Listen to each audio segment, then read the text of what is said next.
Hoje é dia 2 de outubro de 2020. Essa é uma entrevista concedida por Dardânia Cortinaz, estudante de Relações Públicas da URGS, para a professora Cássia Silveira e a estudante Manuela Peron de Pavone, para o projeto Documentando a Experiência da Covid-19 no Rio Grande do Sul. Leitura do termo de consentimento livre e esclarecido. Esta entrevista faz parte do projeto Documentando a Experiência da Covid-19 no Rio Grande do Sul, desenvolvido na URGS, e tem como objetivo registrar o cotidiano e a experiência subjetiva e profissional relacionada à pandemia e ao isolamento social e as formas como isso tem afetado a população sul-riograndense. Você tem a liberdade para decidir se participará ou não e pode solicitar interrupção ou desistir a qualquer momento. Você pode autorizar a divulgação da sua identidade ou solicitar que ela seja omitida. O conteúdo da entrevista será utilizado para fins de pesquisa, educação e cultura e será divulgado na internet para que você e outras pessoas tenham acesso aos resultados. Não há custos nem compensações financeiras pela participação. Caso você se sinta cansada, triste ou confusa, podemos parar a entrevista e, se for do seu desejo, retomá-la em outro momento. Se você não se sentir confortável para responder alguma pergunta, podemos passar para outra. Se for do seu interesse, você poderá definir um prazo para o início da divulgação da sua entrevista. Você está esclarecida quanto aos objetivos da pesquisa e quanto à forma como a entrevista será feita? Sim. Você concorda que a sua identidade seja revelada ou prefere que seja usado um pseudônimo? Pode ser revelado. Você autoriza o uso das informações prestadas nessa entrevista para fins culturais, educacionais e de pesquisa e que as mesmas sejam disponibilizadas na internet? Sim. Você autoriza o uso da sua imagem na divulgação do material? Sim. Então tá, Dardânia. Em primeiro lugar, a gente queria que tu te apresentasse para a gente, né, e que tu nos relatasse o motivo da tua intenção de participar da pesquisa. Bem, meu nome é Dardânia, eu tenho 27 anos e sou estudante do terceiro semestre de Relações Públicas na URGS. Eu trabalho com eventos na Escola Superior da OAB. E, bem, eu quis participar justamente porque eu acho importante ter essa documentação. Eu mesmo gostaria de me lembrar de fatos que ocorreram na minha vida. Há tempos atrás eu não lembro disso com detalhes, então eu acho que é uma ótima forma de documentar isso e ter essa lembrança futuramente.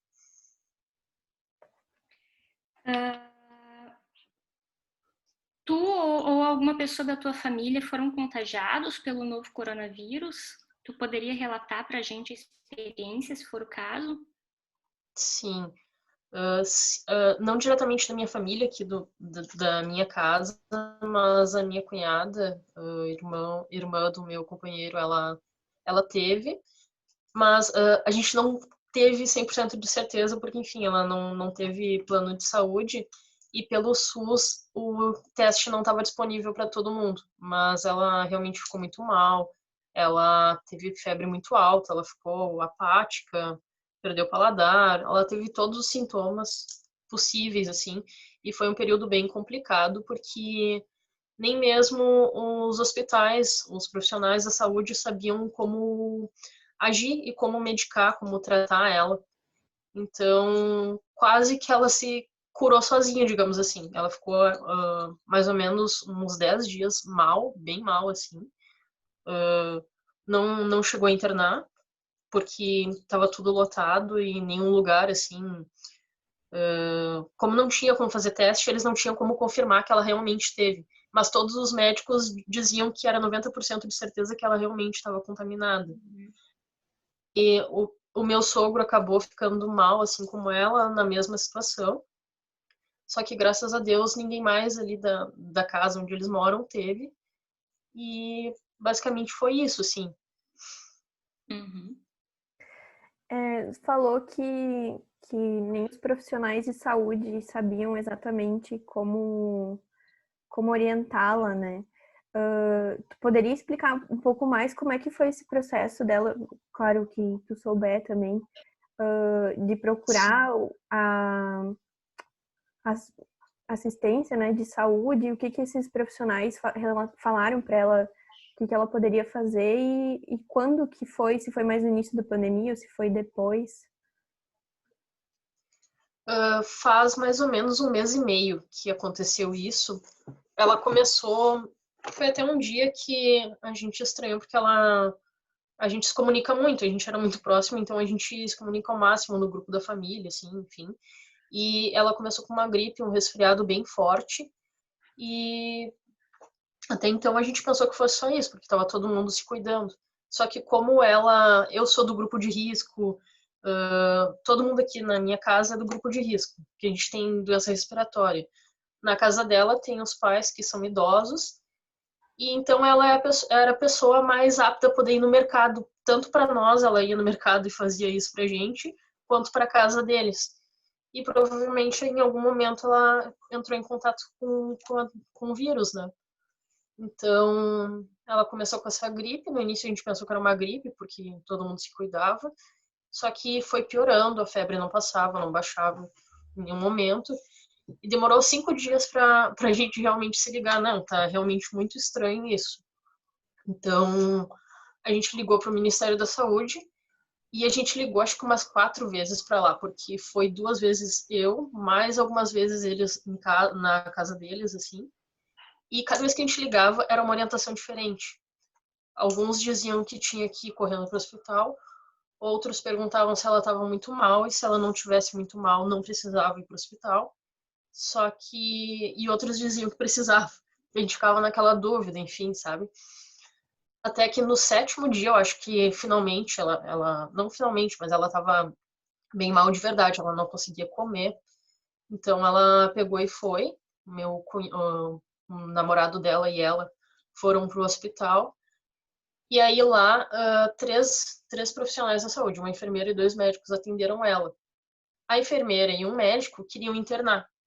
Mas o outro médico, o terceiro, não quis internar porque não tinha como fazer o teste e ter a certeza. E vai que ela não estava com a doença e internava, botava em contato com pessoas que estavam. Então ficou nisso, daí mandaram ela de volta para casa, ela tinha ido na UPA, aqui da Zona Norte. E aí, só que depois, eu acho que ela, se eu não me engano, ela foi no Hospital Conceição também. Só que daí já estava passando, ela já estava se sentindo melhor, enfim.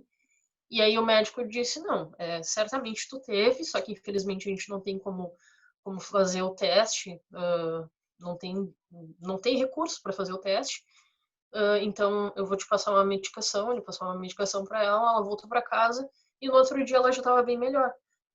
Só que nesse período, assim, foi um desespero em casa, porque ela é uma pessoa muito ativa e ela ficou acamada, assim, ela não queria comer, ela não reagia à conversa, enfim, foi bem complicado. Tu comentou que na tua casa vocês todos são do grupo de risco, né? E o que mudou na tua rotina, assim, a partir do início da pandemia, ou na rotina na tua casa? Mudou que... Bem, o nosso apartamento aqui, ele é na parte de trás do prédio, então no inverno inteiro não bate sol. A gente virou quase uns morcegos aqui, a gente não via sol, a gente não via a luz do dia, quase só pela janela, mas o sol do outro lado.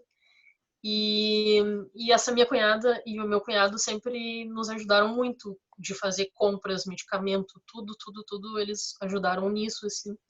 Então a gente praticamente não saiu de casa. Para não dizer que a gente não saiu, mês passado eu e meu filho a gente precisou ir no médico para ir no pneumologista por causa da asma. E foi o único momento que a gente saiu de verdade, assim. E o meu companheiro, ele já trabalhava em casa, de home office, mas eu não. Eu passava o dia inteiro na rua, assim.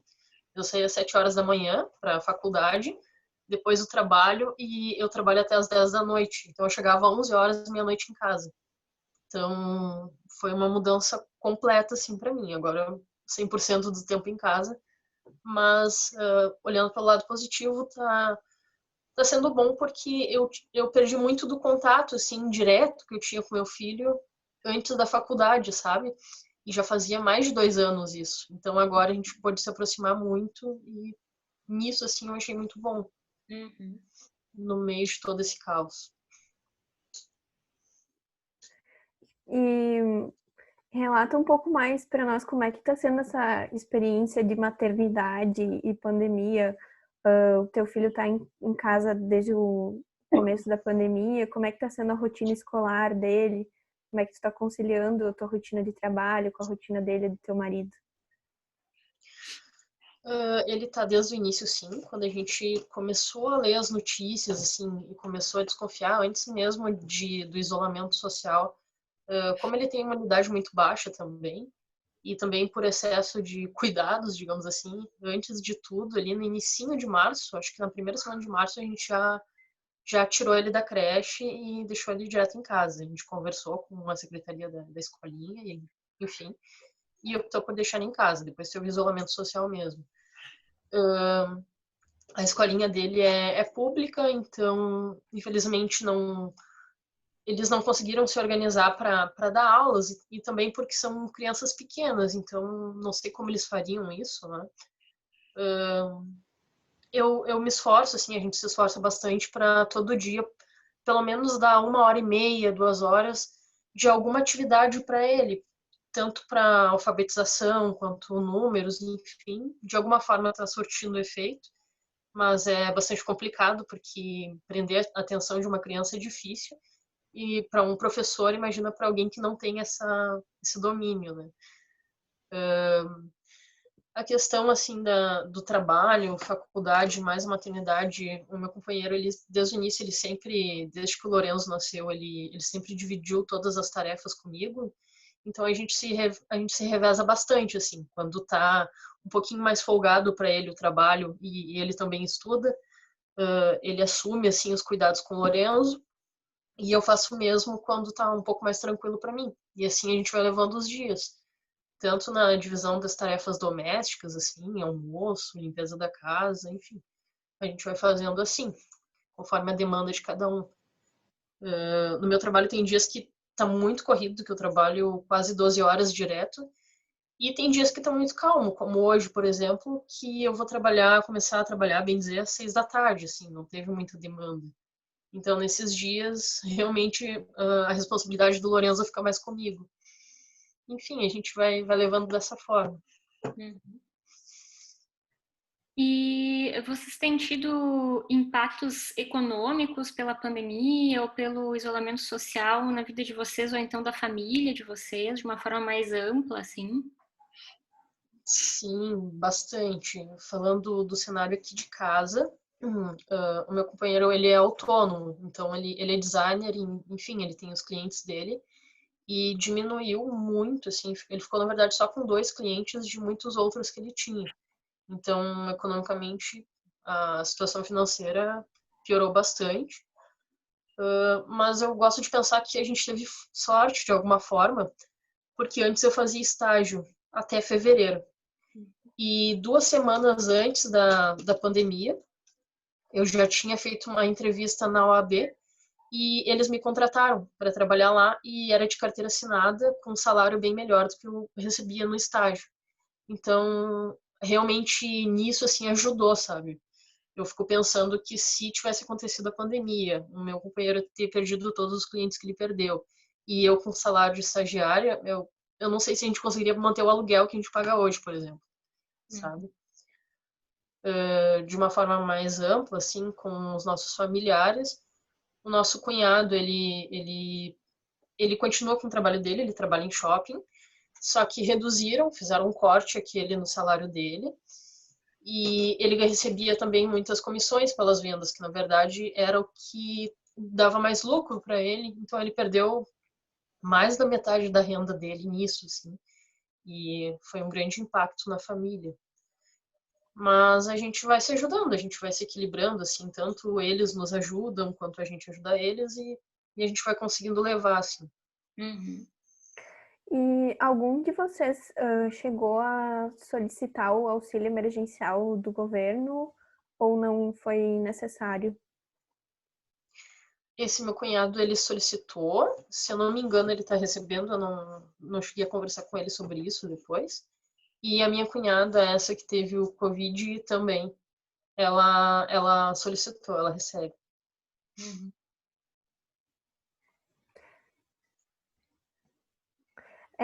Eu queria só voltar antes, tu comentou que você, pelo que tu comentou, vocês aderiram bastante ao isolamento social por essa questão de ser do grupo de risco.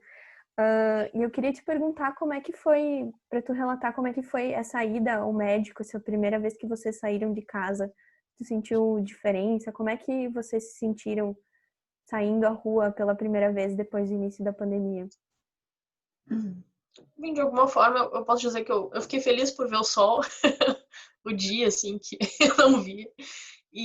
Mas, ao mesmo tempo, é bastante assustador, assim, tu vê lugares que eram muito movimentados, totalmente vazio ou com pouquíssimas pessoas na rua. E as pessoas parece que têm medo, assim, uma das outras, né? Nós mesmos tínhamos medo de se aproximar dos outros, até mesmo de sentar para esperar o médico chamar, sabe? Parando para pensar, é bem assustador. E, e criança pequena gosta de brincar, pular, se mover, tocar. Então a gente ficava tentando conter o nosso filho a todo momento, assim. E o coitado, ele, a gente é meio protetor demais. E ele meio que ele absorveu isso da gente. Então ele também fica se cuidando e se policiando. E de alguma forma me deixou um pouco triste, porque eu me lembro da minha infância, era muito solto, assim, eu brincava de pé descalço, era, sabe? E aí ver que tu precisa proteger demais uma criança, ter que limitar o próprio desenvolvimento dela, me deixa um pouquinho triste, assim. Uhum. E em relação às relações familiares ou de amizade de vocês, assim, tu poderia nos contar um pouco mais se elas foram afetadas pela quarentena, pelo isolamento e como é que vocês estão, enfim, tendo de alguma forma, essa socialização, se é que vocês têm, assim. Sim. Com os nossos familiares, depois que a gente foi na médica, ela recomendou que a gente fizesse uma caminhada de 15 minutos, pelo menos por dia, para pegar um pouco de sol. Então, a gente consegue, pelo menos, ver eles, assim, conversar de longe agora. E, de resto, a gente usa muito a tecnologia, né? Que, graças a Deus, agora está a nosso favor. Eu fico imaginando se fosse uns anos atrás, como seria.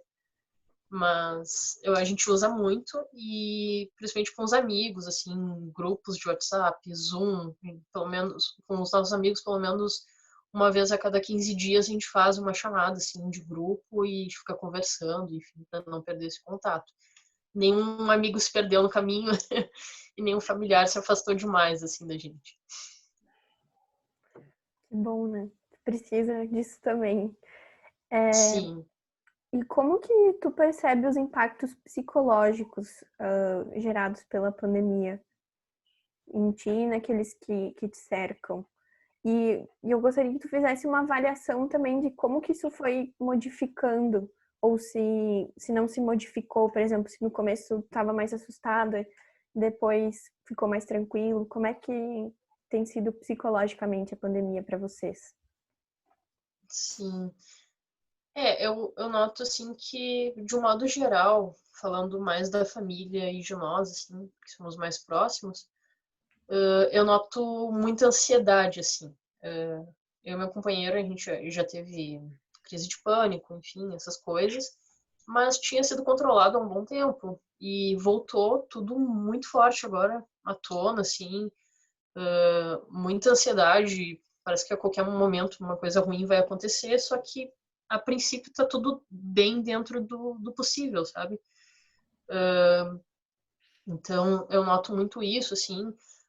A gente parou de ver noticiários, no início a gente estava assistindo tudo direto para tentar se atualizar na esperança que passasse. Só que como só foi piorando e isso a gente notou que foi deixando a gente mais triste assim também. a gente parou um pouco de ver porque estava fazendo mal de verdade, assim. Então, agora, uma vez por semana, assim, no máximo, a gente só dá uma olhadinha rápida para ver o que tá acontecendo no mundo, assim. Daí eu vejo que os meus amigos também, a maioria aderiu a isso também, de não ficar olhando notícia direto para não ficar tão mal e não se abalar com as coisas. Na nossa família tem uma pessoa que tem depressão e isso agravou ainda mais. Assim, a pessoa ficou com uma depressão bem profunda, até tá tendo perda de cabelo, problemas alimentares, enfim. E aí a gente tenta se distrair assim com assistindo TV, jogando videogame, fazendo jogos assim em família. A gente não assiste mais tanto drama ou tantas coisas que sejam tão tristes para não afetar tanto. A gente vai levando dessa forma. Eu queria. Pessoal, Tá, aqui veio o aviso de tempo. São 10 minutos, mas eu não quero ter que interromper a fala. Como a gente finalizou aqui um tema, acho melhor a gente finalizar e começar de novo. Pode ser? Pode sim.